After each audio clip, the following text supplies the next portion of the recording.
اگر مالک اس طرح تقسیم کر رہا ہے تو پھر ہم راضی ہیں اپنے رب کریم کی رضا پہ. اپنی زندگی جب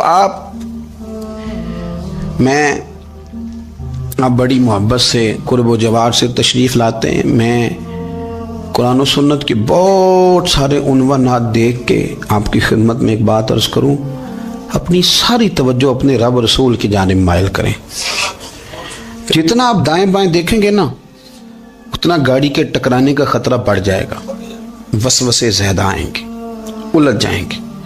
اتنا زیادہ دائیں بائیں نہ دیکھیں یہ کیا کر رہا ہے، فلانا کیا کر رہا ہے، فلانے کا یہ معاملہ کس طرح کا تھا. نہ آپ توجہ اللہ کی جانب رکھیں. دیکھیں میرا اور میرے رب کا معاملہ ٹھیک چل رہا ہے، اللہ رسول کے ساتھ میرے معاملات ٹھیک ہیں. یہاں تو آپ کسی کی اصلاح کریں گے، دعوت دیں گے یا دعا کریں گے. تنقید کی تو ویسے دین میں اجازت نہیں ہے. آپ نے یہاں کسی کی اصلاح کرنی اور وہ درد کے ساتھ کرنی، اور یہاں کسی کے لیے دعا کرنی ہے کہ یا اللہ اس بندے پہ رحم فرمائے سے بدل دے. تنقید کی اور طنز کی تو اجازت. اپنا معاملہ رب کریم کے ساتھ، ہماری سوچیں کس طرح کی ہیں، ہمارے اندر ماحول کس طرح کا ہے، وہ چونکہ دلوں کے حال جانتا ہے. اور نبی پاک صلی اللہ علیہ وسلم نے فرمایا نہ تمہاری جیبیں دیکھتا ہے نہ تمہارے چہرے دیکھتا ہے، وہ تو جب دیکھتا ہے تمہارا دل دیکھتا ہے. اس کی کیفیت کیا ہے؟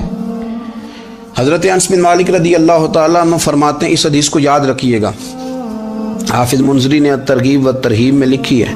فرماتے ہیں کہ حضرت انس بن مالک رضی اللہ تعالیٰ عنہ فرمانے لگے کہ ایک حضور کے ایک غلام ایک صحابی بیمار تھے، تو حضور نے فرمایا انس چلو تیمارداری کرتے ہیں.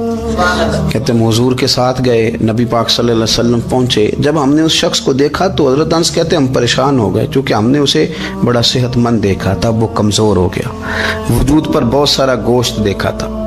اب ہم دیکھ رہے ہیں کہ وہ ہڈیاں ہی ہڈیاں رہ گئی ہیں، چہرہ بڑا بارونق تھا، اب کمزوری ہو گئی. رسول کریم تشریف لے گئے اور حضور اس کی چارپائی کے سرہانے بیٹھے، اور جب حضور نے اپنا دست مبارک اس کے بالوں میں رکھا اور نبی پاک نے دست شفقت پھیرا تو کہتے ہیں اس شخص نے آنکھیں کھولی اور حضور کا چہرہ دیکھا تو اس کی خوشی کی کوئی انتہا نہ رہی. بڑا راضی ہوا، بڑا راضی. اور حضور نے اس کے لیے دعا کی، اس دعا پر بھی اسے بڑا اطمینان قلب بھی نصیب ہوا. کہتے ہیں حضور اکثر تیمارداری فرماتے تھے، پر آج نہ حضور نے ایک نرالی انوکھی اور انفرادی بات ارشاد فرمائی. حضور نے فرمایا تو بڑا صحت مند تھا، کمزور ہو گیا، بڑا طاقتور تھا تو ضعیف ہو گیا، ایک سوال کا جواب تو دے. یا رسول اللہ فرمائیے.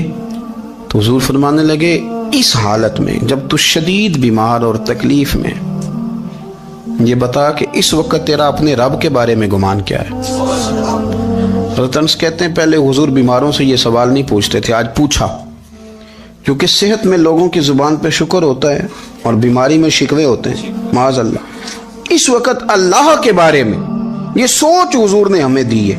تم نے ہر وقت یہ ذہن بنانا ہے کہ یہاں رب کریم کے بارے میں کیا تصورات پل رہے ہیں، آوازیں کیا اٹھ رہی ہیں، اس وقت تیرا اللہ کے بارے میں گمان کیا ہے. جناب انس بن مالک کہتے اس نے ہمیں اشارہ کیا کہ مجھے اٹھا کے بٹھاؤ.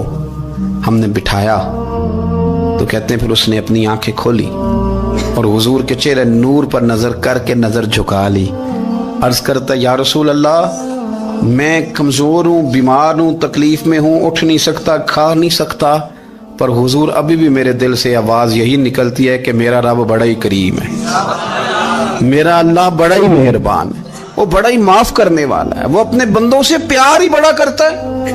آپ میری بات کو سمجھیں، کیفیت کیا ہے اور الفاظ کیا ہیں. حضور وہ مجھ سے بڑی محبت کرتا ہے، بڑے پیار والا ہے. یہ لفظ کہتے کہتے آواز بھرا گئی، آنسو نکل آئے. پھر اس نے تکلیف زیادہ محسوس کی تو وہ لیٹ گیا اور پھر اس نے حضور کے چہرے نور پہ نظر ڈالی، کلمہ پڑھا، روح ہی پرواز کر گئی.